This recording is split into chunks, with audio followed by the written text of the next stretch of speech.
Bien, mis queridos amigos y hermanos, en esta ocasión he traído un tema titulado ¿Por quién murió Jesús? Y ustedes saben que en esta semana a nivel mundial, en muchas partes del mundo, porque hay otros que no lo hacen, se celebra la llamada Semana Santa. Aunque no hay una base bíblica que diga que es una Semana Santa, sí es bíblico que Jesús murió. Ahora, la celebración de la Semana Santa no es bíblica, en el sentido de que dejemos de trabajar, dejemos de hacer cosas, o que guardemos, por ejemplo, el Viernes Santo. Hasta donde tengo entendido, el único día santo que la Biblia registra es el sábado.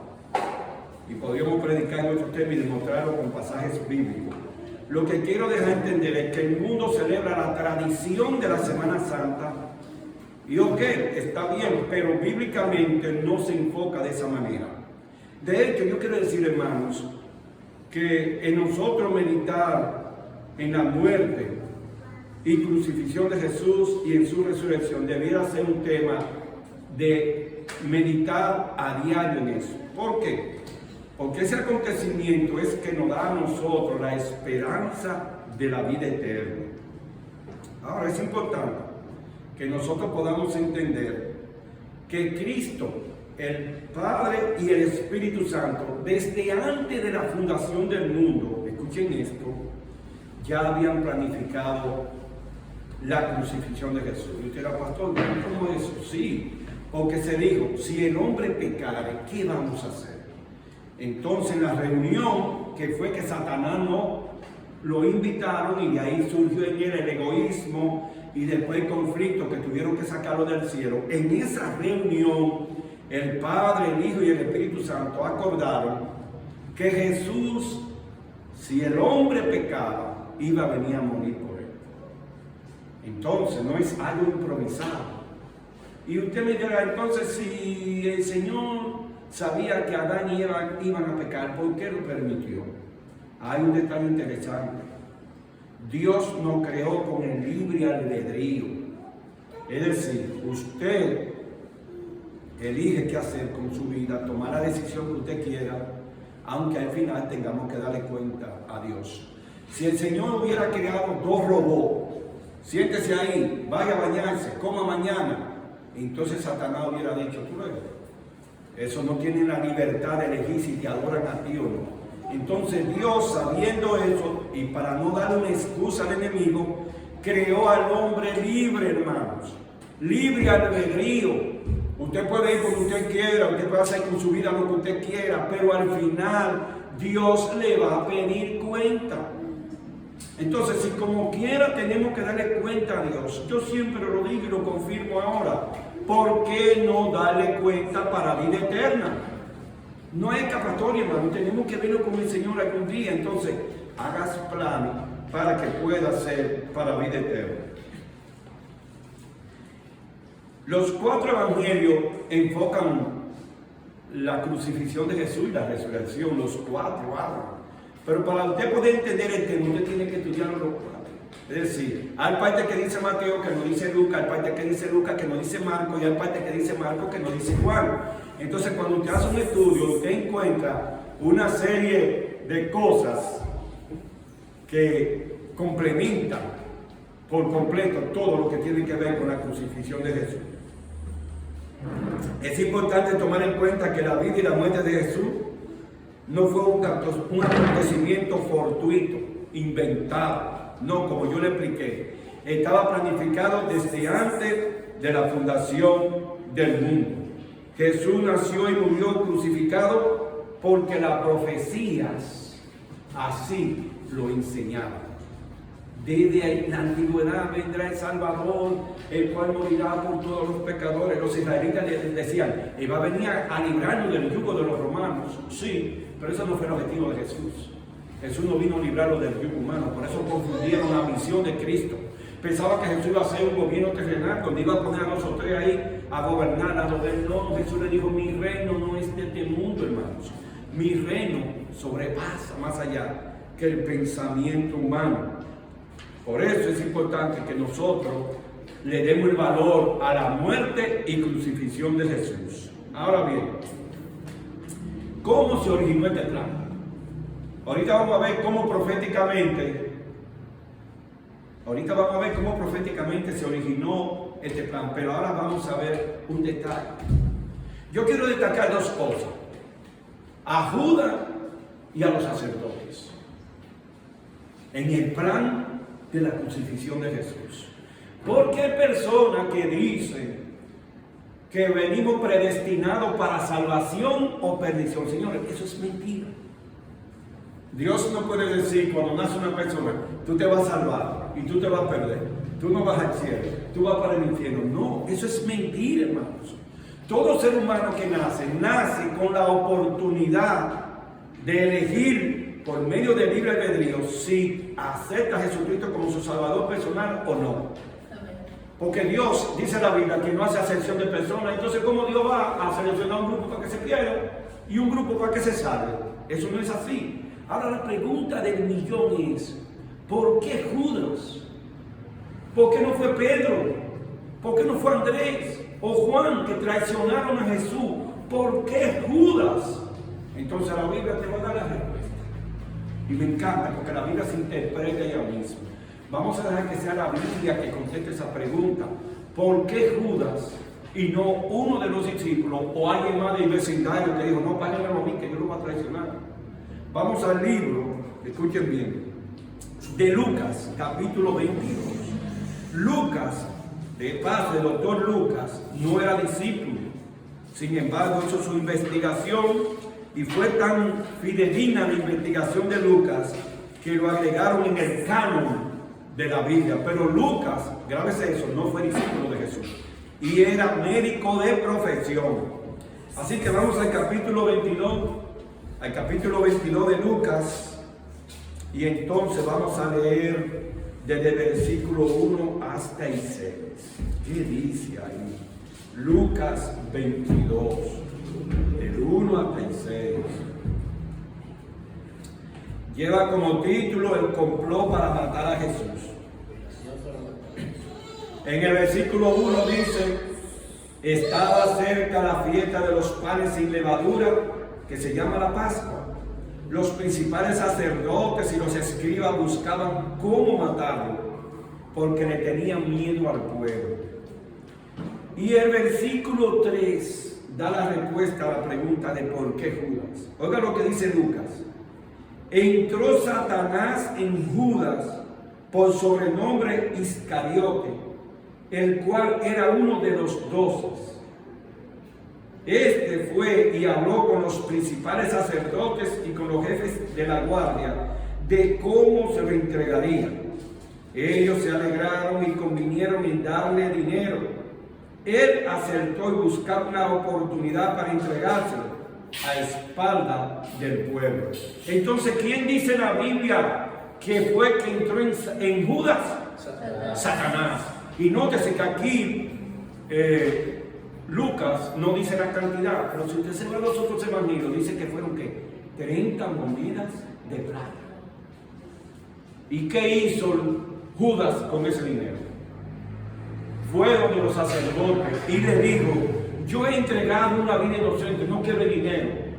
Y los sacerdotes le dijeron: allá ustedes ven lo que es combinarse con cierta gente que están dirigidas por el diablo. Y yo les voy a mostrar en este sermón que los sacerdotes estaban dirigidos por Satanás y también el pueblo. En vez de decirle, bueno, pero entonces fuiste tú que no lo bendiga, le digo, allá tú, ese es tu problema. Y Judas le tiró la moneda. Nótese bien, el que tiene un corazón egoísta no disfruta el dinero que viene de mala procedencia. Judas no disfrutó ese dinero, hermano. Ahora dice la Biblia que se arrepintió, dice, y arrepentido fue y le devolvió el dinero a los sacerdotes. Pero ¿qué sucedió? Conocemos la historia y el tema no es de Judas, todos hablamos nomás el puntito de él.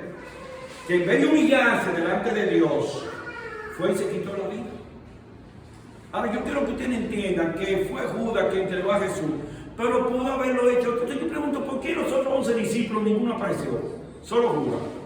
La Biblia te da la respuesta en el versículo 3. Y entró Satanás en Judas. Y la pregunta, ¿y eso fue una sola vez? No, hermanos, Judas siempre se dejó usar de Satanás En todo el tiempo que caminó con Jesús, señores, ¿cómo es posible que él comía con Jesús, dormía con Jesús? Y los otros discípulos también.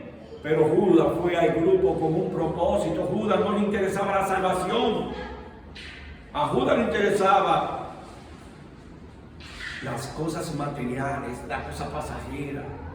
Judas no pensaba en el futuro. Y Jesús en su misericordia dijo, yo lo voy a aguantar. Y como yo he dicho anteriormente, cuando Jesús dijo, el que moja el pan conmigo, ese me va a entregar. Jesús le estaba mandando un mensaje de misericordia. Judas, reflexiona, arrepiéntete. No, el corazón de él estaba lleno de egoísmo. Y aquí lo confirmamos que Satanás fue el que lo usó. Ahora, ¿fue solamente Satanás que usó a Judas? No. Vamos a seguir leyendo conmigo. Sigan leyendo conmigo. Ahora vamos a ir. Ustedes saben, al versículo 47 y 48 de Lucas 22. Versículo 47 y 48 de Lucas 22. Mientras él todavía hablaba, es decir, hablando de Jesús, se presentó una turba. Fueron a buscar a Jesucristo como si fuera un criminal, con soldados, con espada, con piedra. Y el que se llamaba Judas, uno de los 12, que iba al frente de ellos, se acercó hasta Jesús para besarlo. Entonces Jesús le dijo, Judas, ¿con un beso entrega al Hijo del Hombre? Esa fue la respuesta de amor que Jesús le dio. Jesús sabía que le iba a hacer. Y dijo, Judas, tú me entregas a mí, al Hijo del Hombre, sí, al Hijo de Dios. Tú lo entregas con un beso, sí. Realmente es así. Y entonces vemos aquí la participación de Judas. Ahora, ¿dónde podemos encontrar nosotros la parte del pueblo? La parte del pueblo, donde ellos dijeron voceando, crucifíquenlo, crucifíquenle. Y entonces hicieron un intercambio por Barrabás. Eso está en Mateo, no está aquí en Lucas, está en Mateo. Pero vamos avanzando con el tiempo. Entonces, ¿qué podemos ver aquí? 3 elementos que Satanás usó. Número 1, a Judas. Porque la Biblia dice que los sacerdotes y escribas buscaban la forma de cómo atraparlo, pero no encontraban. Entonces Satanás dijo, yo te voy a mandar uno, y le mandó a Judas. Y ellos, dice la Biblia, que se pusieron contentos. Lo pueden leer en San Mateo más adelante, que se pusieron contentos cuando pasó eso. Entonces tenemos a Judas, dirigido por el diablo, escribas y sacerdotes, también dirigido por Satanás. Y el pueblo, ese pueblo que cuando él llegó a Jerusalén le pusieron Hosanna, viva el rey de las alturas, Hosanna al Dios. Ese mismo pueblo que lo aclamó, muchos de ellos, no todos, porque la Biblia dice como un grupo que se quedó así siempre viendo la crucifixión de Cristo, donde estaba María, sus amigos, toda esta gente, y lloraron la muerte del maestro. Pero la gran mayoría de los que primero lo recibieron así, con los oros al rey de Israel, ellos dijeron, crucifícalo, danos a Barrabás y crucifica a Jesús. Lo que nos deja entender la forma como cambiamos nosotros cuando nos conviene. Es increíble cómo cambiamos tan rápido así cuando nos conviene algo. Ahora escuchen esto. Vamos a ver la parte de los escribas. Ya vimos la de Judas. Los escribas y fariseos. ¿Por qué ellos decidieron matar a Jesús? Hay varias hipótesis, yo les voy a mencionar algunas. Número 1, porque Jesús es un hombre santo. ¿No te ha pasado a ti que cuando tú no estás de acuerdo con el grupo te quieren sacar? Cuando tú no das la opinión de ellos, tú ves que todo el mundo está aplaudiendo porque una señora mayor se cae y tú dices, no, por lo mejor yo la voy a levantar. O sea, tú te buscas lo contrario porque tú no estás de acuerdo. Pues Jesús es un hombre santo, los escribas y fariseos. Escuchen esto, los que supuestamente tenían una adoración a Dios y adoraban al Padre, envidiaban la vida consagrada de Jesús. Número 2, su testimonio personal exponía el falso testimonio de ellos. Oye, ustedes no son los dirigentes de la iglesia, ustedes tienen que andar a la misma altura del Hijo de Dios. No, Señor, esos fariseos y escribas llevaban doble vida. Y Jesús se lo dijo, ustedes son unos hipócritas. Ustedes me adoran con la boca, pero su corazón está en otro lugar. ¿Qué más? Afectaba su liderazgo y también su fuente de ingreso. ¿Por qué envidiaban a Jesús? Jesús tenía más gente que ellos. La multitud que seguía a Jesús no era la cantidad de los que iban al templo. Los que entraban a la iglesia eran limitados. Primeramente, las mujeres no podían entrar a la iglesia, los niños tampoco. Quiere decir que no eran los adultos y el Sanedrín y esa gente. Tenían su grupito, que eso es lo que siempre divide los grupos. Pero también le afectó la parte económica. ¿Se acuerdan cuando Jesús agarró y le volteó toda la mesa? ¡Cueva de ladrones! Ustedes han convertido mi iglesia. Ah, eso le dolió a ellos. ¿Saben por qué tenían ellos eso? Porque los escribas y fariseos se habían inventado la moneda del templo. Y cuando tú ibas a adorar a Dios, tú tenías que comprarle a ellos al precio que ellos decían. Y Jesús dijo, no, la casa de mi padre es una casa de oración, ustedes la han convertido en cueva de ladrones. Por lo tanto, el Señor le volteó las mesas y como consecuencia de eso, ¿qué? Buscaban la forma de matar a Jesús. Y una más, ponían en peligro la relación civil y religiosa. Es decir, los escribas y fariseos y el Sanedrín entendían que la predicación de Cristo ponía en peligro la relación civil religiosa. ¿Qué significa eso? Señores, esta gente tenía una buena relación con el Imperio Romano. Cada vez que ellos iban, mojaban al Imperio Romano, le daban dinero para conseguir objetivos. Por eso ustedes ven que cuando Pilato está medio trancado, también se le va a lavar la mano, ellos le dicen, oye, si tú no lo haces, entonces tú no eres amigo del César. Y Pilato, para no perder su cargo político, prefirió entregar al inocente Jesús. Entonces ya vemos cómo estos personajes, Judas y los fariseos y escribas, fueron los que contribuyeron a la muerte de nuestro Señor Jesucristo. Los fariseos tenían poder religioso, pero no civil. Por lo tanto, cuando le dijeron, pero resuelvan ustedes ese problema con ese hombre, ellos dijeron, no, a nosotros se nos está prohibido matar. O sea, maten ustedes. Ustedes ven el complot y detrás de todo eso no había un solo culpable. Se llama Satanás. Ahora vamos a ver algo aquí. Todo este plan fue dirigido por Satanás y se le dio el que mataran al Hijo de Dios siendo inocente, porque Satanás también odia, no odiaba, no, odia al Hijo de Dios hasta la muerte. Lo que ella no puede hacer es nada contra Jesús, porque en la cruz del Calvario ya Jesucristo selló la vida eterna. Y Satanás, escuchen esto, los que están en el Zoom y aquí presentes, Satanás está perdido para siempre. Es decir, si Satanás ahora mismo le dice, mira Señor, perdóname, no tiene perdón. Después de Cristo en la cruz del Calvario, crucificado y resucitado, Satanás perdió la oportunidad de arrepentirse. ¿Y cuántos años le dio el Señor para que se arrepintiera? Bueno, cuando Jesucristo muere en la cruz del Calvario, eran 4.000 años de la creación. Pero, y no estamos contando cuando estaba en el cielo, puyando a los ángeles, hablando de mentiras, que se trajo millones de ángeles. Todo ese tiempo Jehová se lo dio, pero cuando su hijo murió, se cerró la oportunidad de Satanás. Entonces, vamos a ver algo interesante aquí. ¿Cómo sabemos que la muerte de Jesucristo fue profética? Vamos a Lucas, ahí mismo en Lucas, donde estamos, capítulo 22, versículo 37. ¿Qué dice Lucas? Señor, el doctor Lucas hizo su investigación y la hizo muy buena. ¿Qué dice Lucas 22, versículo 37? Lucas 22, 37. Dice aquí, porque os digo que es necesario que se cumpla todavía en mí lo que está escrito, con el que agresores fue contado, porque lo que está escrito de mí tiene que cumplirse. ¿Quién dice esta palabra? Jesucristo dice que lo que estaba escrito en él tenía que cumplirse. Ahora, ¿dónde encontramos eso en el Antiguo Testamento? Vamos al libro de Isaías 53. Vayan al libro de Isaías, que me encanta, le llamamos el profeta mesiánico, porque fue el que más escribió de Jesús. Entonces vamos al libro de Isaías, capítulo 53.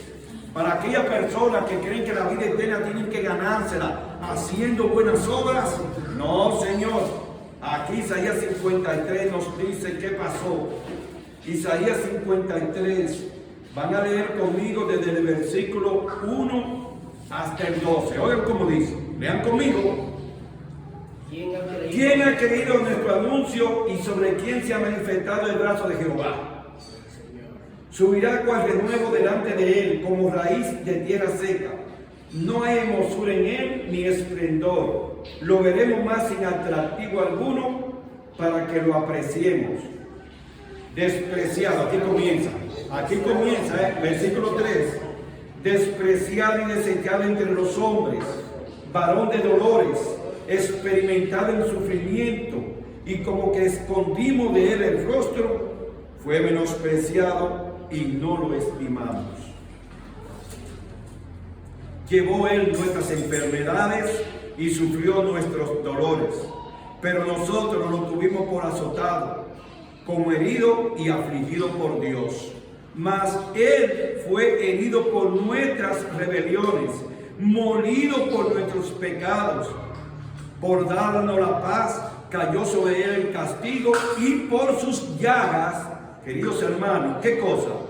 Fuimos nosotros curados. Todos nosotros, versículo 6, nos descarriamos como ovejas, cada cual se apartó por su camino, mas Jehová cargó en él el pecado de todos nosotros. Angustiado él y afligido, no abrió su boca. Como un cordero fue llevado al matadero, como una oveja delante de sus trasquiladores, enmudeció y no abrió su boca. Por medio de violencia y de juicio fue quitado. Claro, un juicio falso que le pusieron. Y su generación, ¿quién la contará? Porque fue arrancado de la tierra de los vivientes, y por la rebelión de mi pueblo fue herido. Es decir, el mismo Isaías lo dice, por la rebelión de mi pueblo. Entonces Isaías aquí confirma que los judíos mataron a Jesús. La rebelión de mi pueblo, Isaías era judío, y los que mataron a Cristo eran judíos. Sigan leyendo conmigo, por favor. Se dispuso con los impíos su sepultura, más con los ricos fue en su muerte, aunque nunca hizo maldad ni hubo engaño en su boca. Como le dije, mataron a un inocente. Jehová quiso quebrantarlo, sujetándolo a padecimiento. Cuando haya puesto su vida en expiación por el pecado, verá descendencia, vivirá por largos días, y la voluntad de Jehová será en su mano prosperada. Y entonces, el verso 12 dice: por tanto, yo le daré parte con los grandes, y con los poderosos repartirá el botín, por cuanto derramó su vida hasta la muerte, hermanos, y fue contado con los pecadores, habiendo él llevado el pecado de muchos y orado por los transgresores. Hermanos, la muerte de Cristo no fue algo fortuito que se lo inventó Dios a última hora. El profeta lo dijo, y de paso, déjenme decirle, Isaías lo dijo 400 años antes. Yo creo en las profecías bíblicas, hermanos. Me encanta este libro porque se contesta a sí mismo. Si usted busca y usted estudia, así, buscando un pasaje como otro, usted va a aprender de la Biblia. Por eso, señores, es que en esta semana que se celebra la semana de la crucifixión y resurrección de Cristo, usted y yo debemos reflexionar: ¿qué vamos a hacer con nuestra vida? ¿Qué vamos a hacer con ese Cristo crucificado que está en la historia registrada, que lo hizo por amor a ti y a mí? ¿Qué vamos a hacer con él? ¿Lo vamos a ignorar? Esa es tu elección. ¿Lo vas a aceptar como tu salvador personal? También es tu elección. Y Dios, te digo la verdad, Dios con dolor en su corazón, si tú lo rechazas, a él le duele, pero no te puede obligar. Por eso yo estoy en contra de las religiones que se imponen. A nadie se le debe imponer la religión. A la persona que dejará que elija la religión que quiera, o que no elija ninguna, porque Dios es un Dios democrático y libre. Entonces hay países donde te imponen las religiones, y la religión no se debe imponer. Es un asunto voluntario. Si usted no quiere adorar a Dios, ese es su problema. Y por eso, miren que Dios tenemos tan democrático. ¿Por qué existen los ateos? Porque el ateo en su libre albedrío dice que no hay Dios. Pues entonces Dios tiene poder para matarlo. ¿Y por qué Dios no lo mata? Porque Satanás lo va a acusar y va a decir, ajá, ese que no te quiere adorar, a ese sí tú le quitas la vida. No, Dios no deja que ejerza su libre albedrío. Ahora, los ateos y todo el que se pierda va a tener que darle cuenta un día al Señor. Así va a ser. Y Dios quiere que demos cuenta para vida eterna, señores, no para perdición eterna. Entonces, visto esto, de Isaías 53, de 3 al 2, y también lo que leímos de Lucas 22, 37, Lucas confirma la profecía de Isaías sobre el Mesías, que se cumplió totalmente como fue establecido por el Padre desde antes de la fundación del mundo. Ahora viene una pregunta, hermanos. Vimos puntos proféticos que confirman que Jesús fue crucificado. Y yo quiero hacer una pregunta. ¿Cuál fue el motivo de la muerte de Jesús? ¿Qué ustedes creen? ¿Por qué Jesús decide morir? Tengo la respuesta en la Biblia, porque yo hablo con la Biblia en la mano. Yo no invento. Vivo hablando cosas, como muchos predicadores que hablan mentiras, nada más para tener iglesia llena. Pero si no se arrepiente, lamentablemente todos se van a perder. Vamos a revisar la Biblia. Yo tengo la respuesta, pero vamos a la Biblia. Juan 3:16. Ahí busquen a Juan. Un versículo que no lo sabemos de memoria, pero vamos a meditarlo. La pregunta es, ¿cuál fue el motivo de la muerte de Cristo? ¿Por qué se dejó crucificar como un criminal cuando él no cometió nada? Vamos al libro de San Juan 6, capítulo 3, verso 16. Yo lo voy a buscar con ustedes por respeto a los que están escuchando el tema. Aunque yo me lo sepa de memoria, tenemos que leerlo. Juan 3:16. Oigan, como dice, de tal manera amó Dios al mundo que ha dado a su Hijo unigénito para que todo aquel, oiga la palabra, subraya, para que todo aquel que en Él cree no se pierda, sino que tenga que vida eterna. Señores, la Biblia nos dice que todo aquel que cree en Jesucristo no se va a perder y va a tener ¿qué cosa? Vida eterna. Pero si usted se limita aquí, usted dice, no, pues ya yo voy para el cielo porque yo creo en Jesús. No.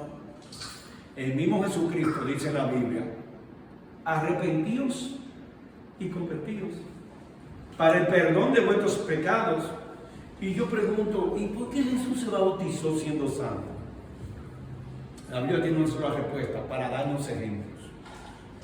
Un hombre santo que se bautiza con el bautismo para los pecadores. Jesús dice, como yo he hecho, vosotros también hacéis. Así que hermanos, si usted acepta a Jesucristo como su Salvador personal y no da el paso del bautismo bíblico, usted está a medio camino y nadie va a decirle los medio camino. O lo hace completo o no lo hace. Entonces la razón de la muerte de Cristo, dice aquí bien claro, la palabra amor es la que sobresale en este pasaje bíblico.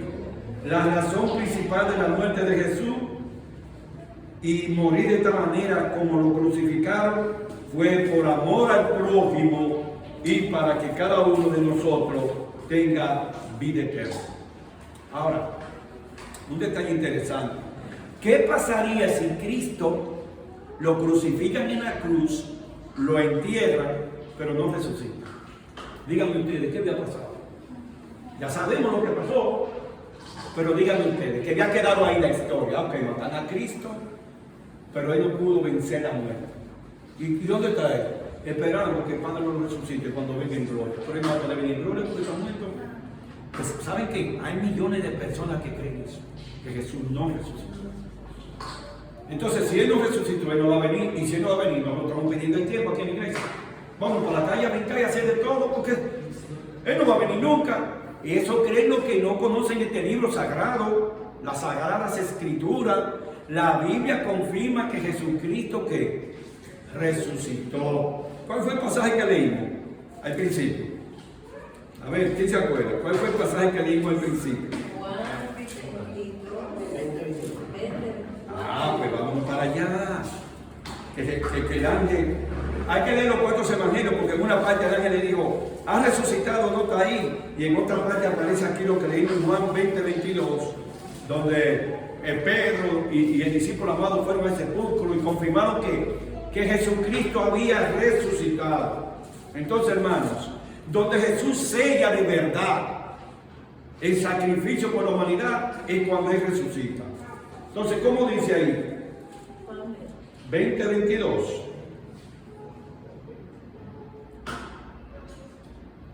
Ahí esa parte de Jesús ya aparece. No, vamos aquí en el 20. En el 20, sí. Que yo dije que en el primer día de la semana María Magdalena fue de mañana, etcétera, etcétera. Y entonces vieron ahí que Jesús había resucitado. Ahora miren este detalle interesante. Verso 11 del capítulo 20. Pero María estaba llorando junto al sepulcro. Mientras lloraba se inclinó para mirar dentro del sepulcro. Y vio a dos ángeles con vestiduras blancas que estaban sentados el uno a la cabecera y el otro a los pies, donde el cuerpo de Jesús había sido puesto. Y le dijeron: mujer, ¿por qué lloras? Ella le respondió: porque se han llevado a mi Señor y no sé dónde está. Dicho esto, se volvió y vio a Jesús que estaba allí, pero no sabía que era Jesús. Y Jesús le dijo a ella: mujer, ¿por qué lloras? ¿A quién buscas? Ella, pensando que era uno de los que cuidaban el sepulcro, le dijo: Señor, si tú te lo has llevado, dime dónde lo has puesto para que yo lo vea. Jesús le dijo: María.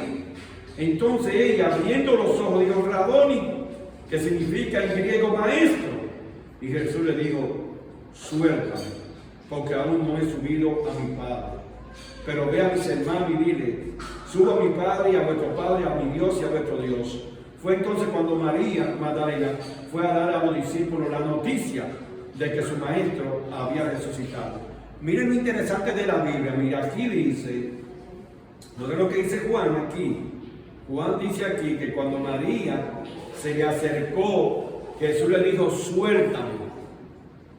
Pero si usted se los otros evangelios, Jesús dice: no me toque. No me detenga. ¿Se dan cuenta? Porque hay que leer la Biblia buscando todos los pasajes para aprender. Ya si usted lee eso, dice: no, ella lo tenía abrazado. Jesús le dijo: suéltame, que me tengo que ir. No, hermanos.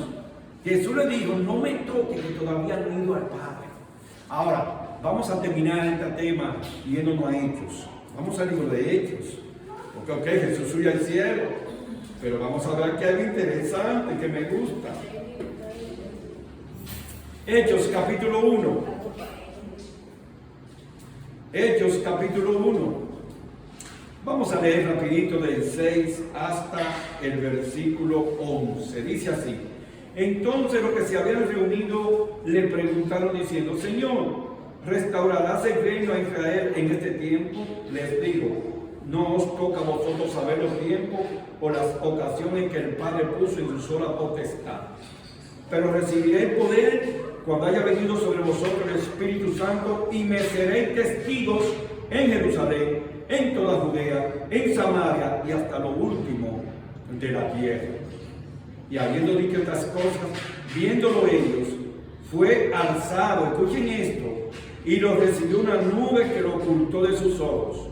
Y estando ellos con los ojos puestos en el cielo, entre tanto que él se iba, se pusieron junto a ellos dos varones con vestiduras blancas, hermanos, los mismos ángeles que se le presentaron a María Magdalena, y le preguntaron: Galileos, ¿por qué estáis mirando al cielo? Y ellos le dan la respuesta: este mismo Jesús que ha sido tomado de vosotros al cielo, así vendrá como le haber visto ir al cielo. Gloria al Señor, alabado sea el nombre de Dios. Aquí confirmamos que Jesús no quedó en la tumba, hermano. Jesús subió al cielo y los discípulos recibieron el poder del Espíritu Santo. Ahora miren cómo es todo tan planificado. Y voy a hacer un paréntesis sobre el tema y hago esta pregunta: ¿por qué Jesucristo resucitó el domingo y no el sábado? Es la pregunta que yo me hago. ¿Por qué Jesús resucita domingo y no sábado? Mucha gente dice que el sábado fue abolido en la cruz, que ya no hay que guardarlo. Y yo te pregunto, ¿fue Jesús fiel al sábado, sí o no? Claro que sí. Cuando él tuvo en vida iba a la iglesia, lo pueden buscar en Lucas 4:16, que iba a la sinagoga todos los sábados. Pero como Jesús es un Dios que no se contradice, aún después de muerto, guardó su sábado. Lo guardó. Por eso resucitó el domingo, hermanos. Él pudo haber resucitado el sábado, porque lo que tenía era que morir por la humanidad. Y él murió. ¿Por qué resucitó domingo? Para dar un mensaje bien claro a nosotros. Dios no puede invalidar la ley que escribió. Y los 10 mandamientos son eternos. ¿Usted sabe lo que significa eso? No van a caducar nunca. Así que en la cruz del Calvario, en la muerte y la resurrección, el Señor nos enseña que los mandamientos deben seguir siendo guardados. Y termino con este llamado a todos. Usted puede guardar la Semana Mayor si usted quiere, con nuestros queridos amigos y hermanos de la Iglesia Católica, de otra denominación que lo guardan, ahí usted lo puede hacer. Pero si usted quiere una verdad bíblica, es el hecho que Jesús sí murió un viernes, lo crucificaron, y es cierto que descansó el sábado, y también es cierto que resucitó un domingo. Ahora bien, yo le insto a que usted estudie su Biblia, usted, no por lo que diga el predicador ni nadie, estudie su Biblia usted y convénzase usted mismo de lo que dice la palabra de Dios. Es la manera de usted ir en el camino correcto. Así que esto no es asunto de religión ni de iglesia. La salvación es individual. Y leímos ahorita en Isaías 53 que el que pagó nuestras deudas. Es decir, yo no tengo que ganarme el cielo porque el cielo Cristo me lo da. Ahora Cristo espera que después que usted lo reciba a Él, usted camine en su luz. Usted camine de la mano con el Señor.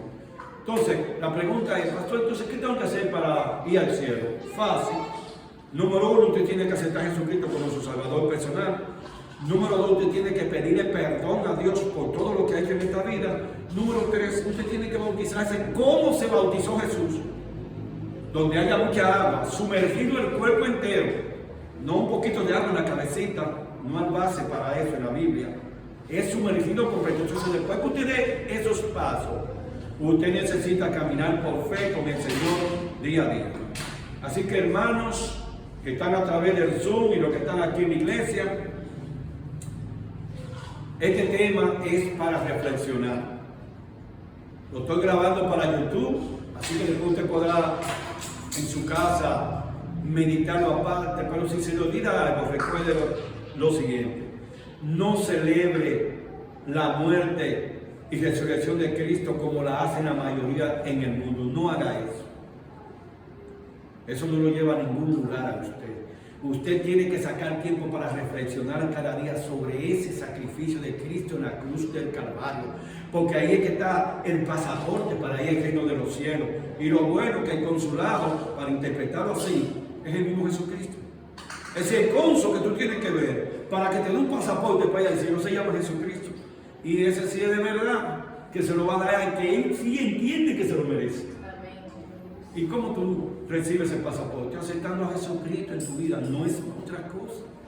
Acepta a Jesucristo como tu Salvador personal y permite que Dios sea Dios, que cambie tu vida. Así que quiero orar y en la oración voy a incluir a los que están en el Zoom y los que van a ver este tema a través de YouTube. Les pido a la congregación que se pongan de pie, por favor. Oremos. Padre Celestial, gracias porque la Biblia se interpreta a sí misma. La Biblia nos da luz. Qué bueno es saber que Jesucristo murió en la cruz del Calvario para darnos vida eterna, para perdonarnos nuestras faltas y pecados. Yo te pido, Señor, para aquellos que están a través del Zoom, a través de YouTube, que tú le perdones sus pecados y que ellos acepten a Jesucristo como su Salvador personal. Pero como tú eres un Dios que nos da libre albedrío, tú esperas que lo hagan por amor, que lo hagan de manera voluntaria, no que nadie lo imponga. Y oh Padre Celestial, permite que ellos te acepten junto con su familia y se preparen para ir al reino de los cielos. Bendice este grupo, Señor, que está aquí parado, también los que están a través del Zoom, y ayúdanos a mantenernos firmes para cuando tú vengas en gloria y no vivir contigo por toda la eternidad. En el nombre de Cristo Jesús te lo pedimos. Amén y amén. Muy bien, Belkis. Vamos ahora con el mismo himno. Jesús resucitado. Jesús